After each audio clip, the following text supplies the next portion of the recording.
Hello everyone, I am Shikha, your sociology educator. Let's continue with the previous year paper of PGT conducted in year 2011. Okay. Next question है हमारा, भारत में परिवार नियोजन कार्यक्रम कब से आरंभ किया गया? The right answer is B, 1952. Question number 51. ग्रामीण विकास कार्यों के लिए स्व सहायता समूह योजना कब प्रारंभ हुई? The correct answer is D, 1 अप्रैल 1999। तो ग्रामीण विकास कार्यों के लिए स्व सहायता समूह की योजना प्रारंभ होती है 1 अप्रैल 1999 में। नेक्स्ट क्वेश्चन है, निम्नलिखित विचारकों में अंत्योदय शब्द का प्रयोग सबसे पहले किसने किया? ऑप्शंस है महात्मा Gandhi, Vinoba Bhave, Jayaprakash Narayan, Ram Manohar Lohia. The right answer is B, Vinoba Bhave. तो अंत्योदय शब्द का प्रयोग सबसे पहले विनोबा भावे ने किया। नेक्स्ट क्वेश्चन, घरेलू हिंसा के विरुद्ध सर्वाधिक आवश्यकता है संगठित प्रयास, कानून, घरेलू हिंसा अधिनियम और समझदारी। द राइट आंसर इज ए, संगठित प्रयास। घरेलू हिंसा के विरुद्ध सर्वाधिक आवश्यकता है संगठित प्रयास की। ठीक है। क्वेश्चन नंबर 54, विशेष विवाह अधिनियम किस सन में पारित हुआ? The right answer is C, 1954। तो विशेष विवाह अधिनियम पारित होता है 1954 में, that is special marriage act. Special marriage act आता है हमारा 1954 में। नेक्स्ट क्वेश्चन है, Hindu society and cross roads के लेखक कौन है? Hindu society and cross road के लेखक है हमारे के.एम. पानिकर। के.एम. पानिकर की पुस्तक है Hindu society and cross roads.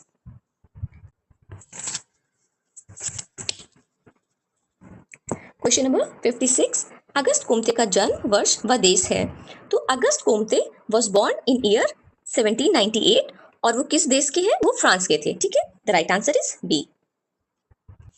Next question, गांवों की ओर लौटो ये नारा किसने दिया? तो ये नारा दिया है हमारे डॉक्टर राजेंद्र प्रसाद ने।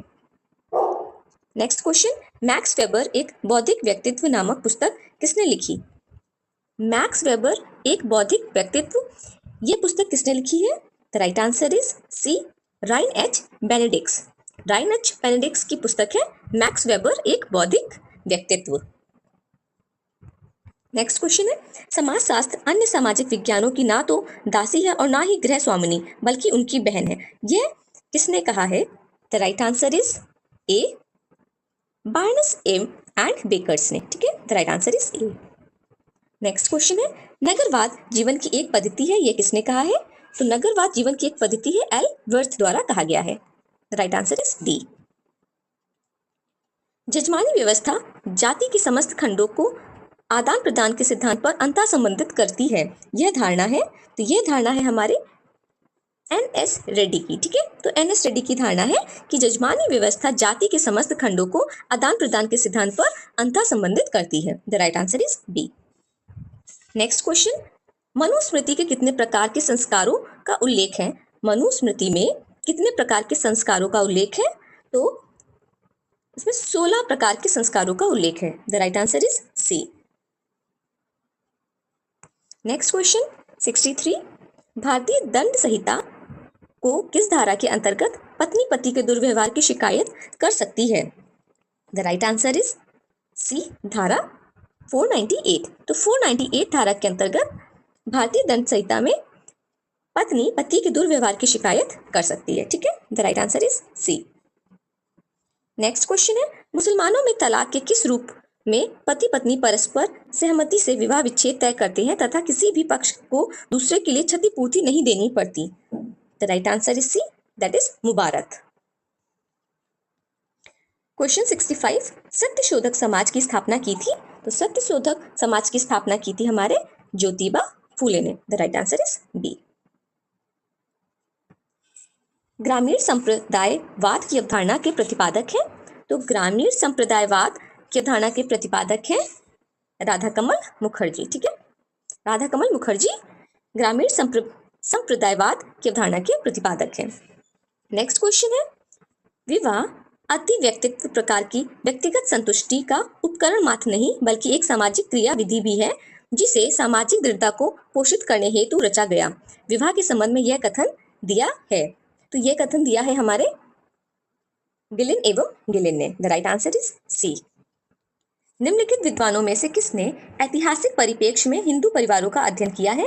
The right answer is D, Irawati Karve ने। तो एरावती कार्वे ने हिंदू परिवारों के अध्ययन में ऐतिहासिक परिप्रेक्ष्य का अध्ययन किया है। ठीक है, the right answer is D, Irawati Karve. Next question, निम्नलिखित में से किस विद्वान ने 250 समाजों का अध्ययन करके विवाह के उद्देश्यों को स्पष्ट किया? The right answer is C, JP Murdock. तो जेपी मर्डॉक ने 250 समाजों के अध्ययन पश्चात विवाह को एक सार्वभौमिक संस्था माना तथा उससे निम्नलिखित उद्देश्य बताएं। पहला था यौन संतुष्टि, फिर है आर्थिक सहयोग, संतानों का समाजीकरण एवं लालन पालन। ठीक है, तो ये हमारे जेपी मर्डॉक ने किया है। ठीक है, 250 समाजों का अध्ययन ताकि वो विवाह के उद्देश्यों को स्पष्ट कर पाए।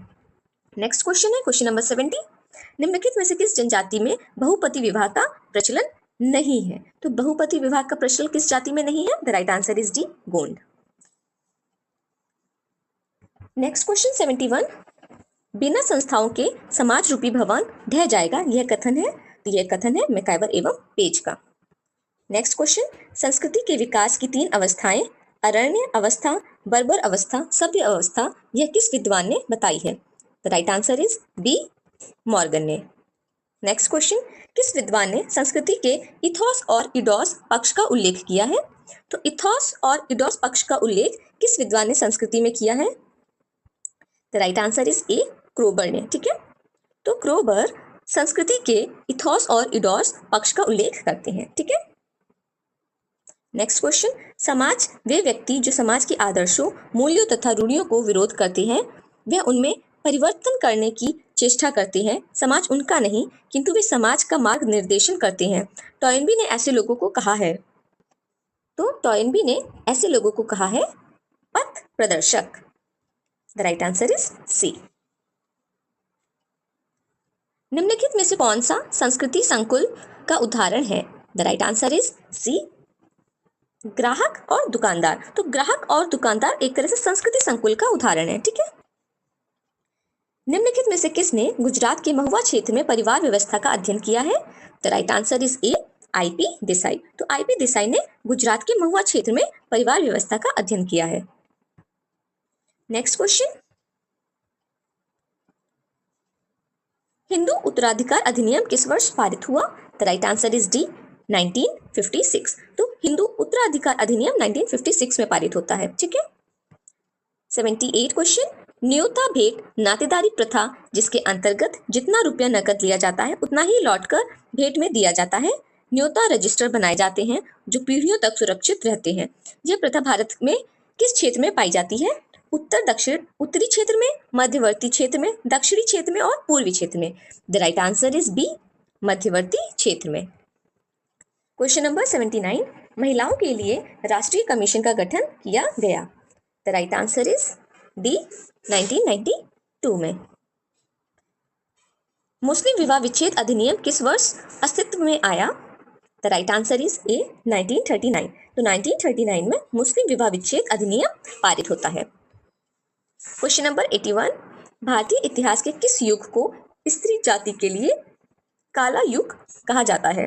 तो भारतीय इतिहास के किस युग को स्त्री जाति के लिए काला युग कहा जाता है? The right answer is C, मध्यकाल। ठीक है। क्वेश्चन 82, सर्वप्रथम वैश्यावर्ती का उल्लेख किस ग्रंथ में मिलता है? द राइट आंसर इज ए, अर्थशास्त्र में।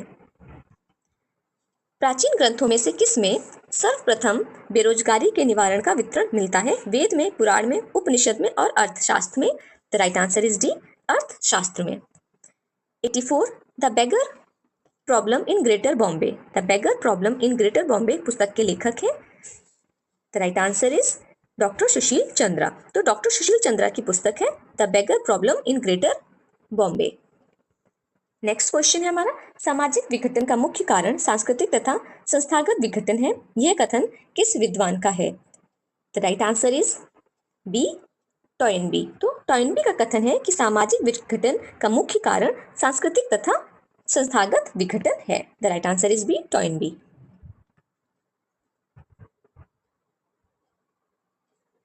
नेक्स्ट क्वेश्चन है, सुधारक सेवाओं के केंद्रीय bureau central bureau of correctional service की स्थापना हुई। तो ये स्थापना हुई है हमारे वर्ष 1961 में। ठीक है, निम्नलिखित में से किस कर्म का संबंध वर्तमान जीवन व कर्मों से है?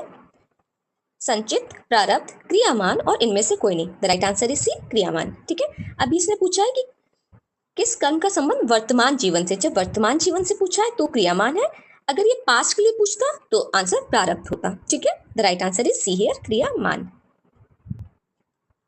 नेक्स्ट क्वेश्चन है, जनजातियों को प्राइवेट व्यापारियों के शोषण से बचाने के लिए उनके उत्पादों के लिए यथोचित मूल्य की प्राप्ति के लिए भारत सरकार ने किस संस्था का गठन किया? ए ट्राइफेड, NSFDC, SCP और ITDP।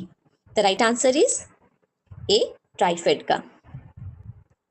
नेक्स्ट क्वेश्चन है, राष्ट्रीय पिछड़ा वर्ग वित्त और विकास निगम का गठन किया गया था। तो ये किया गया था ईयर 10 जनवरी 1992 में। द राइट आंसर इज ए। जब कोई व्यक्ति समाज विरोधी व्यवहार को सीखता है तो उसे क्या कहते हैं? ऑप्शंस है नकारात्मक समाजीकरण, विसमाजीकरण, पूर्ण समाजीकरण और पूर्वाभ्यासी समाजीकरण। द राइट आंसर इज ए, नकारात्मक समाजीकरण। क्वेश्चन 91, निम्नलिखित में से कौन सभ्यता का अंग नहीं है? अनुसूचित बैंक, बिजली के प्रकार, आणविक शक्ति और कविता तथा संगीत। तो निम्नलिखित में से कौन सभ्यता का अंग नहीं है? The right answer is D, कविता तथा संगीत।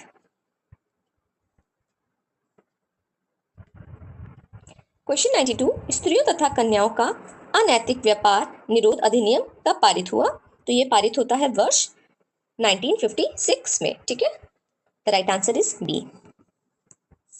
हमारे देश में महिला उद्यमिता के मार्ग में बाधक तत्व है। तो महिला उद्यमिता के मार्ग में बाधक तत्व है, ऑप्शन से परंपरागत मूल्य, पुरुषों का अनावश्यक हस्तक्षेप, वित्तीय कठिनाई, इनमें से सभी। The right answer is D, इनमें से सभी। निम्नलिखित में से किसने विचलन को सांस्कृतिक लक्ष्यों तथा संस्थागत साधनों से उन्हें प्राप्त करने के बीच के अंतराल के रूप में परिभाषित किया? The right answer is B, Merton. निम्नलिखित में से कौन सा एक युग्म सुमेलित नहीं है? तो शुम्पीटर उद्यमी, चीन सांस्कृतिक क्रांति, रूस औद्योगिक क्रांति, मैक्स वेबर नौकरशाही। The right answer is C, रूस और औद्योगिक क्रांति। ठीक है, तो ये गलत है। क्वेश्चन नंबर 96, धर्म जनता के लिए अफीम है, यह किसने कहा है? तो ये कहा है कार्ल मार्क्स ने। The right answer is C. संरचनावाद स्ट्रक्चरलिज्म किससे संबंधित है? ऑप्शंस है Malinowski, Merton, Levi Strauss, Parsons. The right answer is C, Levi Strauss. Question number 98, सांस्कृतिक विलंबना कल्चरल लैग का अर्थ है? ऑप्शंस है परंपरा एवं आधुनिकता के मध्य अंतराल, पूर्व एवं पश्चिम के बीच का अंतराल, संस्कृति एवं सभ्यता के बीच का अंतराल, भौतिक तथा अभौतिक संस्कृति, material and non material culture के मध्य का अंतराल। The right answer is D, भौतिक तथा अभौतिक संस्कृति के मध्य का अंतराल कल्चरल लैग होता है। ठीक है, the right answer is D. Rentier class की अवधारणा किसने प्रतिपादित की? तो रेंटियर क्लास की अवधारणा किसने प्रतिपादित की है? ऑप्शन से marks, Spencer, Veblen and Pareto. The right answer is D, Pareto. तो पेरेटो हमें रेंटियर क्लास की अवधारणा देते हैं। ठीक है, नेक्स्ट क्वेश्चन है, गोल गधेड़ो नामक लोक नृत्य निम्नलिखित में से किस जनजाति से संबंधित है? The right answer is D, Bhil से। तो भील जनजाति का लोक नृत्य का नाम है Gol Gadhedo. The right answer is D, Bhil. So that's all for the day. See you in the next class. Till then, keep learning, keep watching.